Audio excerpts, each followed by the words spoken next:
Hello, everybody, and welcome to Music Industry Insights Worldwide. And today I've got the amazing Rory with us. Hi, Rory, how are you? Hey, how's it going? It's good to be here. Thanks for having me on this. Thank you so much for coming along today, sharing your story, your views, and your vision for the music industry. We really appreciate your time.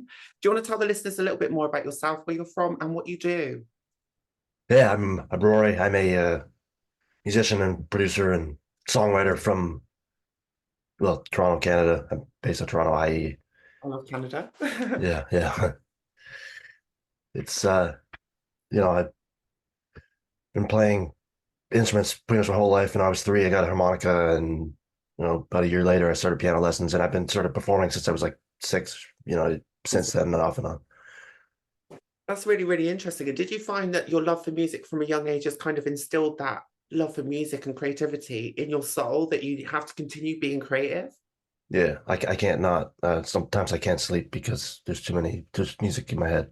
And I totally understand that. And the other thing I was going to say to you, Rory, is how long have you actually been in the music industry for, and how did you get into it? well, that's the thing is, when I was like 6, I was doing this school thing. This guy, Jack Grunski, whatever, he's like he's a musician himself, obviously, but I played with him at a school thing. And then a year later, I did this festival. I think it Yeah. was like Stars and Car, like a local thing. And so I guess I've been in it since then. And, I've been performing at various galas and clubs since then. And, I went to Berklee. Oh, yes. Yeah. Yeah. And when I was there, I had the mission I went there to learn to produce, learn production and be able to produce myself so that I could play all the instruments on records. And I ended that career with putting out my first album. Congratulations. Yeah, so that was 20, yeah, May of 23 was when I did that. Well, congratulations in completing the course, Rory. And could you tell us more about the instruments that you do in the production and stuff like that? How did you kind of get into that? What's been your interest, your hobbies, and what brought you to the love of production and Well, instruments?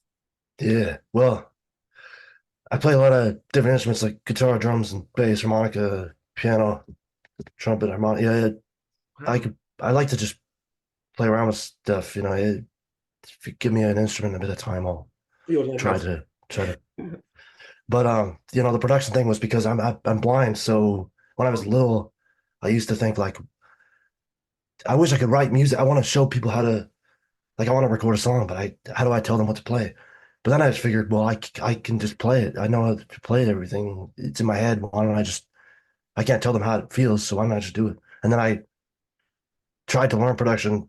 I talked about this in a different interview where I had a Mac. I got a Mac around 2013 or something like that, and GarageBand is preloaded on all Macs, but when you're blind, you can't just go to YouTube and go, how do I use GarageBand? Because everyone's like, oh, you got to click the red icon and you will expand your tracks. It's like, Yeah. I can't see that. Yes. But then Wow. yeah, there was all these forums with blind people talking about production that I discovered, and it was like, well, Pro Tools works with screen readers, Reaper works. You got to eat the scripts. And then I went to Berklee, and there was Professor Chi Kim there, who's also blind as well, and who was an alumni who started this lab for blind students. So I learned everything. Got me started with Pro Tools, and later Wow. things like Reaper and Logic, and so I just went from there. I was off. How inspiring is that? Like that has so many challenges built into it, but you've overcome those, Rory. How inspirational and amazing is that to do? Like, I couldn't imagine what you've had to go through to get to where you are today. And thank you so much for sharing that. That is super empowering to so many different people. Like, both my parents are deaf. So I totally Oh understand yeah, like for people that are deaf or blind. And I really have a lot of compassion and understanding. But I would like to see the music industry become more inclusive for blind and deaf people, actually, because I think a lot of disabled people are forgotten about in the music industry. And it's not because they can't understand or they can't listen to music. It's there's a different format for it. And people need to understand that there's feeling, there's emotion, and all of those things still exist for everybody because we're human beings, you I'd know. also, I also think it'd be great if people would, there are so few disabled people in the industry. Then why are we always comparing? Everyone compares me to Stevie Wonder or Jeff Healey. It's like I don't. If you listen to Talking Book and then you listen to my record, they're nothing alike. Yeah. It's Look, like That's Stevie amazing. Wonder's awesome. Whenever I sit down on a synth, I play Superstition, but that's not, that's just because the song's good. Everyone's like, eh. I think we should look at the music more than the physical limitations you may or may not have that So do you cause you play to do it by differently. ear? So do you literally learn by ear? For example, because people that have lost a sense have additional senses in the other senses that we have, right? So, for example, you might not be able to see, but does that mean your sound is more enhanced and you're more in tune with what you hear rather than what you have to see? It's definitely more focused on, like, I do have perfect pitch, which isn't blind related. Obviously, there half of Berklee seem to have it, but like that definitely helps because in school when I was playing trumpet in high school and I had to do all these playing tests, I would just get them to record. The teacher would record the little exercise and I would memorize it Right. and then play it. Like, so, yeah, it does help having a good ear. And I would also sit in band and listen to the guy next to me. So I would learn it through Okay. practice. Yeah. And No Sam, one would know that I didn't know what I was doing. that's super cool. That's super talented as well. That's an additional talent that you actually have, is list being able to hear uniquely and specifically what you want to hear and how you're going to play that across and how that comes across to others, I think is a real benefit actually. I certainly think I would like to see people, everyone, blind or not, use the ear a bit more because they could benefit, learning a song on in a jam or whatever. You're not going to have the notation or a chart lead sheet in front of you. Like, just listen. It's all about that anyway. It Same with is. production. Everyone's looking at the meter. Well, I see the two lines. It's out of phase. It's like, forget about the screen. Does it sound like you want it to sound? That's the most important, Stop isn't looking at the meters. As it? Andrew Sheps would say, it only matters what comes out of the speakers. Like, Right. That's totally right, actually, Rory. I really agree with what you're saying there. And you said you went to Berklee and you did your education there.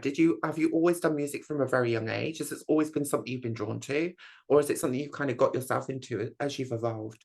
oh yeah, it's all I ever wanted. It was my dream from a young age to, I just wanted to be a musician. I've done sports and things too, but that was like hobbies to me, but music was always like the main drive, I guess.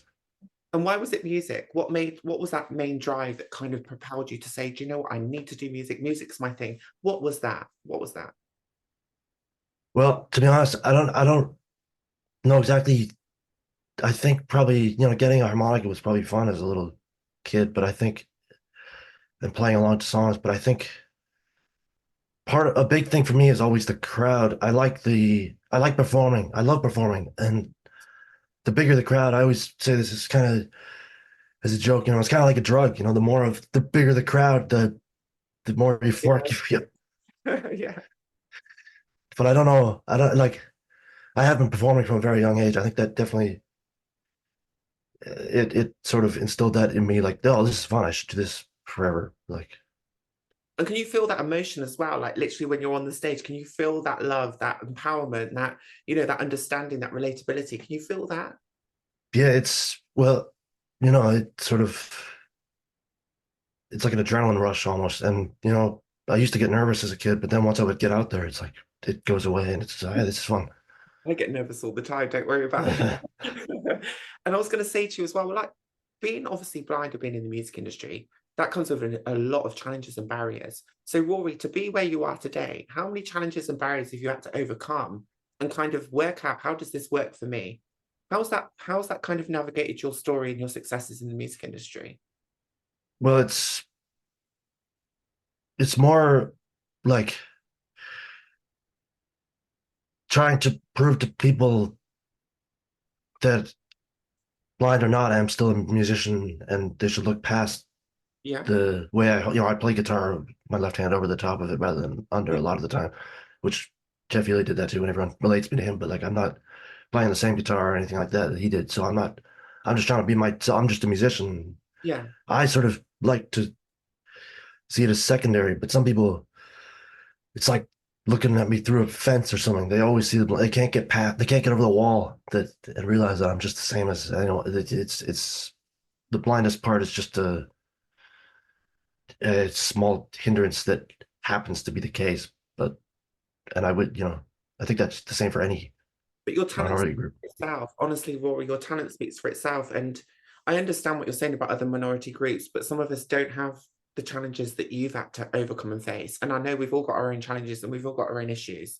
You know, me, myself, being a trans woman, a multiracial trans woman, I find it very difficult sometimes to navigate the industry because I'm underrepresented and I'm not understood fully. Yeah.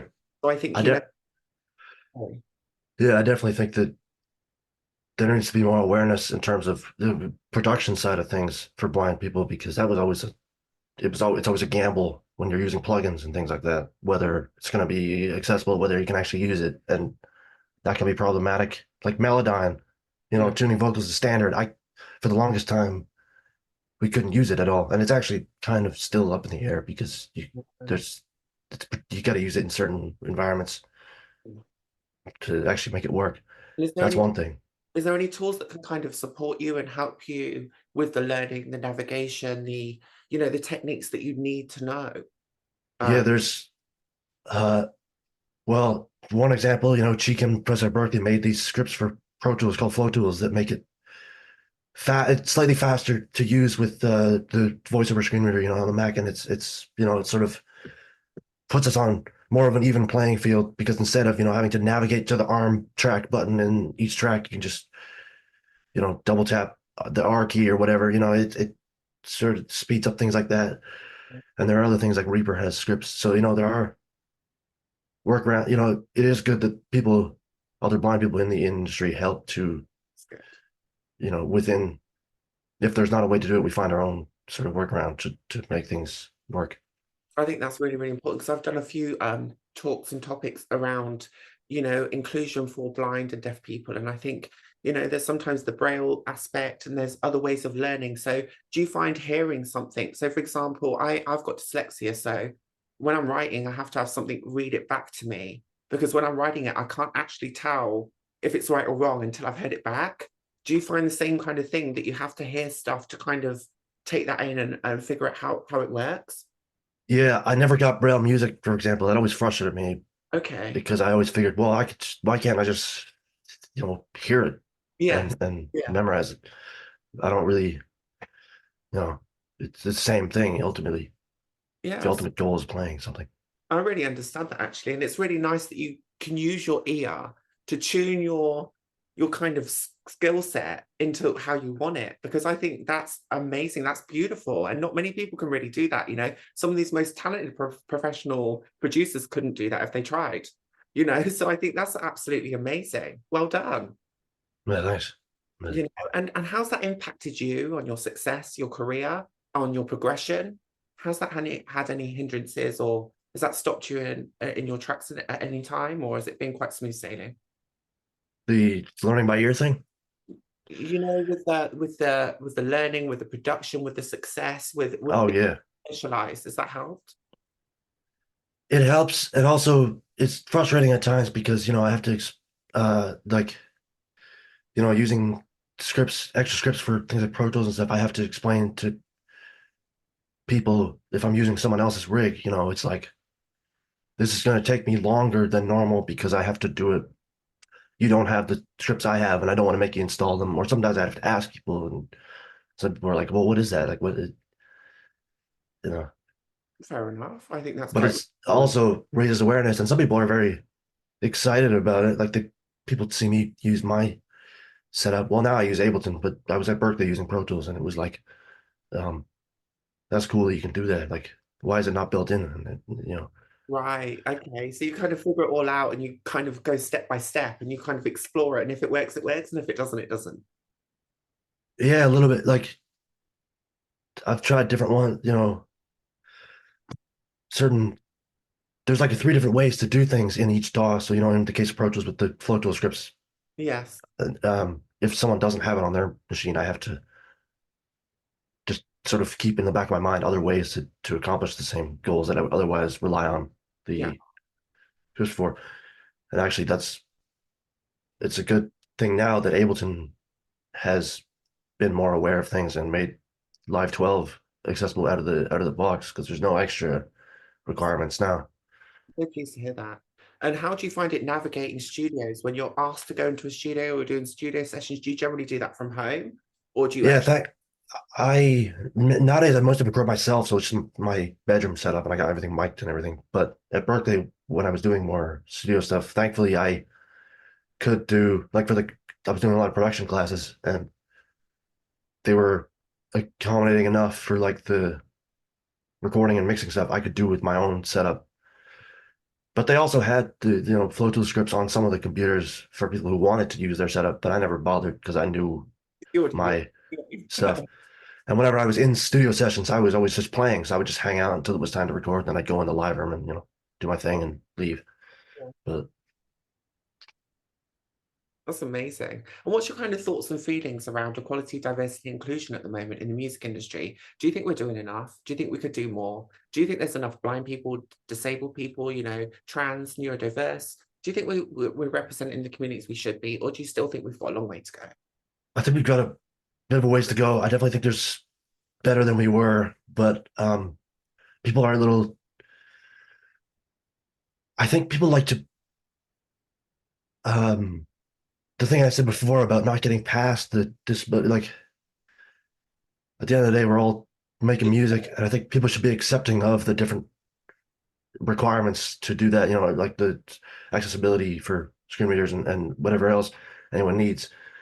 And, that shouldn't be something that's unknown to anyone who doesn't have those disabilities. It should be kind of standard practice to have things work, and, not to be overly like some of us are just trying to do our thing and not You're just being, be, you can't be anyone else but yourself, right?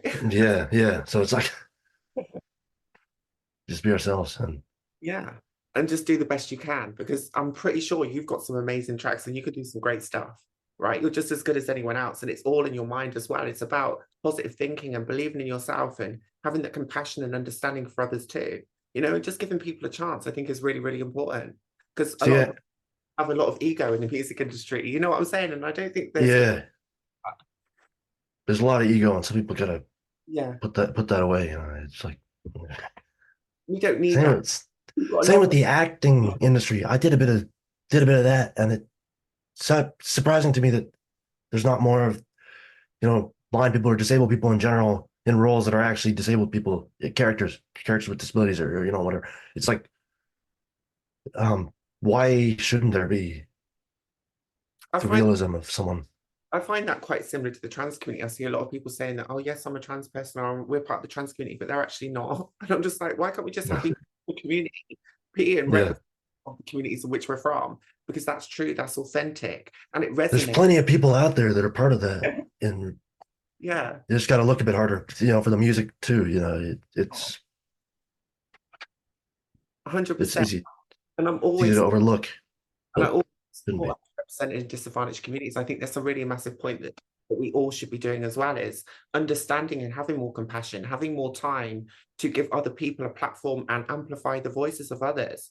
Because it's not just about one community, it's about us all living together collectively in harmony, right? Yeah, and some people are impatient. I remember a couple years back, people would be impatient about because everyone uses their own DAW and stuff from production world, and it's like I couldn't use Ableton Live at the time, and some people will be like, "Oh, well, can we collaborate? Like, why can't you use it?" I'm like, it's not accessible. Well, not to newcomers. No, I mean it's not screen reader accessible. Oh, I didn't know that was a thing. I'm like, well, yeah, it's a thing. This is the thing, I think it's education too, isn't it? I think part of it is to do with education and lack of understanding. So Yeah, lack of awareness. yeah, so if we go to the next question, which is, what would you like to see improve in the next couple of years, especially when we're looking at specifically, say, people that are finding it difficult to access the music industry because of sight? What can we do to improve the industry? What can we do to make it easier, more inclusive, and more representative? I think accessibility across the board needs to be standardized, and I think it's slowly, supposedly getting there. Like for plug, I know I talk a lot about production, but that's sort of the thing I am mainly doing. But like the plugin framework, like Juice or whatever, is becoming accessible, and that's a big thing for blind people anyway. I can't speak for other disabilities. I'm sure there are things that also need to be worked out. I think in general, though, yeah, it should be across the board. There should be more awareness and like standardization for plugin companies and everything else. And I know this isn't necessarily about uh, disabilities and whatever, but streaming services in general should deliver equal pay per stream to all the artists because the smaller ones really are taking a hit, and that shouldn't be the case. I think that's a great point you make there. And also, when we're looking at the talent pipeline, what else could we do to ensure that more blind people or more people that are deaf or disabled or neurodivergent are able to access and learn and be part of an industry, because I think it's all to do with community and culture and awareness and education. But what can we do as an industry to make sure that we are supporting people from these, underrepresented or disadvantaged communities to make sure that they can thrive? Because I think that's really important. It's giving people that autonomy to be able to do things themselves. Yeah, I think we should encourage the individuality of each person's music and just like it's accept the fact that we're all here for the same goal to make music and not there should be the ego is the main thing. People, Yeah. sound like the higher up people in the industry want a certain sound, and it's like, well, it should be a trend doesn't necessarily have to be the required standard for, not everyone has the gear or the ability to the funding to get Exactly. into well-treated rooms with all the gear and everything else. And not So, everyone can use it for various reasons. yeah. So Excellent. And do you think kind of age and cultural differences also have an impact on the equality and diversity that we can achieve in the music industry at this current moment in time? Do you think obviously yeah, are the I less think empowered and supportive? age and cultural difference and also geography, world geography. Everyone always pushes Nashville and LA and Yeah. I think London, but it's like, not everyone lives there or wants to live. Like I'm Right. in Toronto and it's hard to I haven't met I don't know a ton of musicians everyone from Berklee was in the States or other places, so it's hard to, connect. And I think instead of pushing the major hubs, I think there should be more of a wider effort to sort of get things going everywhere. And um, well, yeah, I think that's just it. Is more maybe Oh, people will end up in the major hubs, and maybe they won't, but they should be able to, I guess, thrive wherever they want to be, wherever they are. There right. should be the ability for everyone to start out and have some kind of musical success in wherever they're at. Well, I actually do a lot of online like networking and community events, and I've got a couple of them that are actually based in Canada for the Department for International Trade. I will send you those links later, Rory, because I think they might help you. And it's also about networking and knowing other people and also making sure you're part of a community, because I think that's really important too. So, how have you found the musical community? Obviously, being from a disadvantaged background, have you found it supportive, nurturing? Has it been supportive and helped you in your mental health and everything else? Yeah, I think it's overall been good. I mean, everywhere you go, there's going to be a couple of people that are Yeah. not that, but it's been good. People love to jam and people love to. I haven't found it. I haven't found a ton of backlash or anything. It's more compared to other people, like gets a bit old sometimes. Yeah, I'm like Jeff Healey or I'm like Stevie Wonder, but I don't like I don't I want to be myself. Yeah, I understand that. You don't want to be classed as somebody else or labeled as somebody else. You're I, just you. I don't want to be seen as just another blind musician. I don't want the blind thing to be in front of everything. I want it. You want your talent Yeah, self. yeah, I totally understand that. And I think that's something that I even strive for now is sometimes I think, am I being chosen because I'm this person or because I'm this type, or am I being chosen because of my talents, my uniqueness, and what I bring to the table? And I think yeah. Are most they looking for a tragic story or are they looking for actual like musicianship? It's like sometimes got it's it. hard to know. And I think some of us struggle with that, especially when we come from these disadvantaged or underrepresented groups, is okay, are we being chosen for this or are we being chosen for that? And I think sometimes it's just going with the flow, but it's also believing in yourself and knowing that you have the confidence and the quality to get you to those next steps. Yeah, knowing that you have something that maybe not everyone else has musically, or knowing that you're at least proud of your ability or creations enough to Exactly. convince people and get people on board. And I also think as well, Rory, is sometimes, when you go to some of these darkest places, some of the places that are very difficult, I think that's where a lot of this magic is born. It's where a lot of this creativity and the creations and the inspiration comes from. Did you find the same thing? That going to like darker places, sorry, like You know, sometimes when you face difficult challenges or you've been through some hard things in life, do you find that that gives you that additional inspiration and that creativity that you can tap into that not many other people could because of I what you think more often than not, I think it's just a matter of it's taught me that if it's a good song, it doesn't matter. Like you can use what you have, and as long as you have fun doing it, no one's gonna care how you got there. yes, that's You know, really good.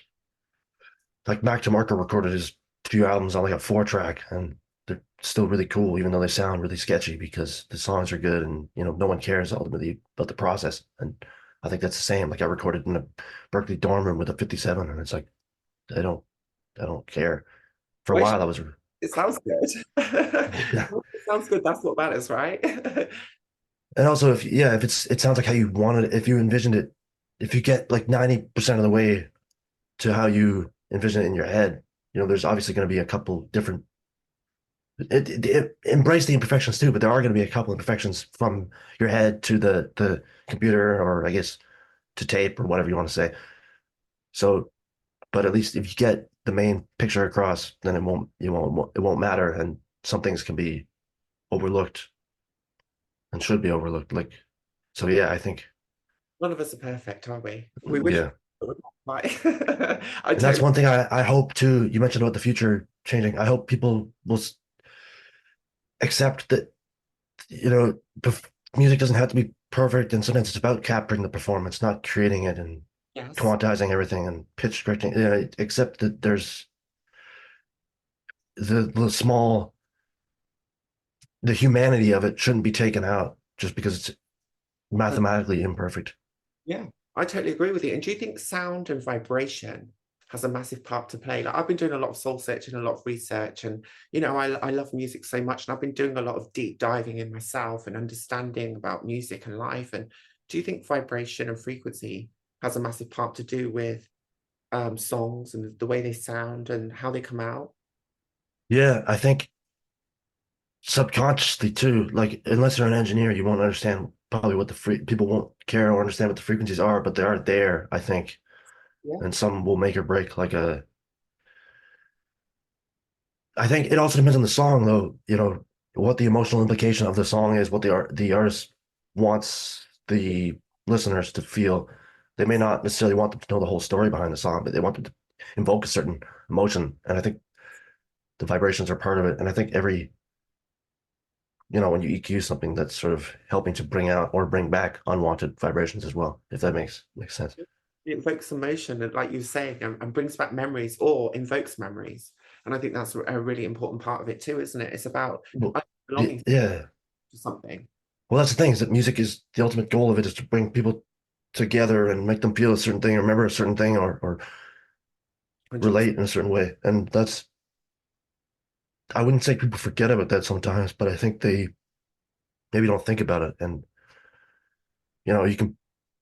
music sort of transcends all that sort of language barriers and everything else. If you That's could so argue, it's a universal language, but people can understand it even if they don't understand the language. Do you know what I mean? And music's a really powerful tool in yeah, the right I've ways. played with some people and we never spoke a word. We couldn't, you just, you play. You don't have to, Yes. if there's instruments in your hands, it's sort of, It just comes out yeah.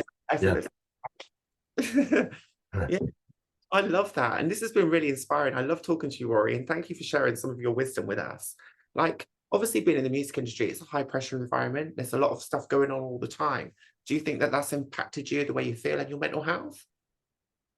A little bit. I think it's a bit I wouldn't say completely disheartening because I'm still doing my thing, but it's a bit sometimes to see that like some people haven't done as much, some people haven't been around as long, but they have so much funding behind them that they can one song, their first song is a hit. But then on the other side of the coin, they may not last as longer because they have a quick rise up, so they fall quicker too.